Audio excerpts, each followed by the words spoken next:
देखिए, चुनावी राजनीति से अलग इसलिए रख रहे हैं ना कि जब भी कोई पॉलिटिकल पार्टी कोई पॉलिटिकल एक्टिविटी करती है ना, तो सिर्फ यही सवाल पूछा जाता है कि कितना सीट जीतेंगे, कितना वोट आएगा। सवाल सीट और वोट का नहीं है। जीते हुए हैं ना प्रधानमंत्री, तो 2 बार जीते हैं ना, क्यों नहीं आ जाते हैं मणिपुर? सब कुछ है ना उनके पास, क्या नहीं है? 8,500 करोड़ का विमान है, 15 करोड़ की कार है, 10 लाख का सूट है, सब कुछ है ना उनके पास। एसपीजी कमांडो है, क्यों नहीं आते हैं मणिपुर? क्यों नहीं आ रहे हैं गृह मंत्री? 5 राज्यों का चुनाव हुआ था। 5 राज्य के चुनाव में एक चुनाव जो है वो नॉर्थ ईस्ट में भी हो रहा था, पूर्वोत्तर के राज्य में भी हो रहा था। आए थे प्रधानमंत्री, चुने हुए प्रधानमंत्री है ना, 303 सीट है ना।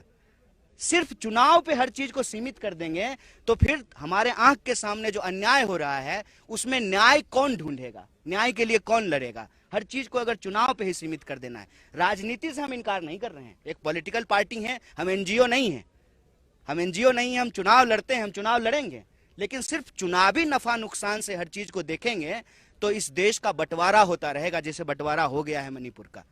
सिर्फ वोट के गणित से नहीं आ रहे हैं ना, सुरक्षा के सवाल से तो नहीं। हम लोग जब आ सकते हैं तो प्रधानमंत्री क्यों नहीं आ सकते हैं? मतलब वो सुरक्षा के सवाल से नहीं आ रहे हैं, वोट के गणित से नहीं आ रहे हैं। इसीलिए हम कह रहे हैं कि सिर्फ चुनाव का मसला नहीं है, लोगों के अन्याय के खिलाफ न्याय को स्थापित करने की बात है। चुनाव की बात कन्हैया जी इसलिए बार बार की जा रही है क्योंकि सत्ता में आएंगे तभी न्याय का हक जनता को दे पाएंगे आप। नहीं, गांधी जी की जो है शहादत 48 में हो गई, चुनाव इस देश में 52 में हुआ था ना सर। तो गांधी जी तो चुनाव नहीं लड़े थे, तो हम ये कह सकते हैं कि गांधी जो है इस देश में न्याय के लिए नहीं लड़े।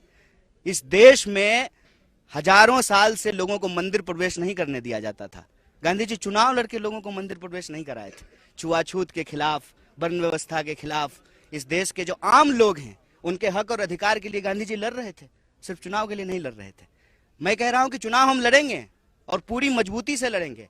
देश का सबसे मजबूत विपक्ष पार्टी होने का अपना रोल निभाएंगे, हम उससे भाग नहीं रहे हैं, लेकिन किसी भी संघर्ष को, न्याय को, किसी भी जो है लोगों के अधिकार को सिर्फ और सिर्फ चुनाव से सीमित कर देने से उसका आधार छोटा हो जाता है, उसका जो है क्षेत्र छोटा हो जाता है, उसमें शामिल होने वाले लोगों की मानसिकता संकीर्ण हो जाती है। मैं कहता हूं कि जो भाजपा के समर्थक हैं, जो भाजपा के वोटर हैं, क्या उनको न्याय की जरूरत नहीं है?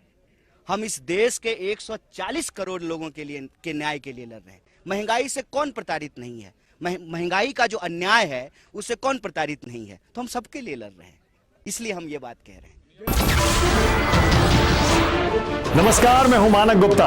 अगर आपको हमारा ये वीडियो पसंद आया हो तो इसे लाइक और शेयर जरूर करें, और हां, हमें सब्सक्राइब और फॉलो करना ना भूलें ताकि आप देश और दुनिया की कोई खबर मिस ना करें।